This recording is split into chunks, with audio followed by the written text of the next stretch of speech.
Chandpur model সরকারি প্রাথমিক বিদ্যালয়ে ইংরেজি লেটার লেখা প্রতিযোগিতা। সংবাদটি আমাদের কাছে পাঠিয়েছেন তজুমউদ্দিন প্রতিনিধি। তজুমউদ্দিনে চাঁদপুর মডেল সরকারি প্রাথমিক বিদ্যালয়ে শিক্ষার্থীদের সৃজনশীলতা বিকাশে পুরস্কার বিতরণ।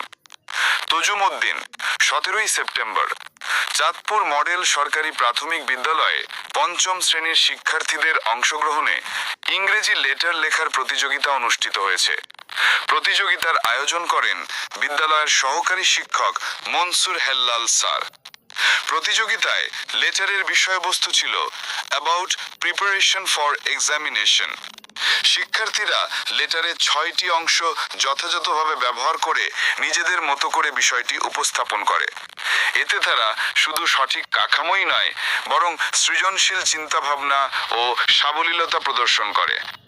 যেসব শিক্ষার্থী সৃজনশীলভাবে সুন্দর উপস্থাপনায় সফল হয় তাদের হাতে পুরস্কার তুলে দেন বিদ্যালয়ের সহকারী শিক্ষক জনাব রুবেল কুমার বিশ্বাস। তিনি শিক্ষার্থীদের আরও আন্তরিকভাবে পড়াশোনায় মনোযোগী হওয়ার আহ্বান জানান। বিদ্যালয়ের শিক্ষকরা জানান, এই ধরনের প্রতিযোগিতা শিক্ষার্থীদের ইংরেজি বিষয়ে আগ্রহী করে তুলবে এবং তাদের চিন্তা, লেখনী ও আত্মবিশ্বাস আরও সমৃদ্ধ করবে। সকলকে অনেক ধন্যবাদ।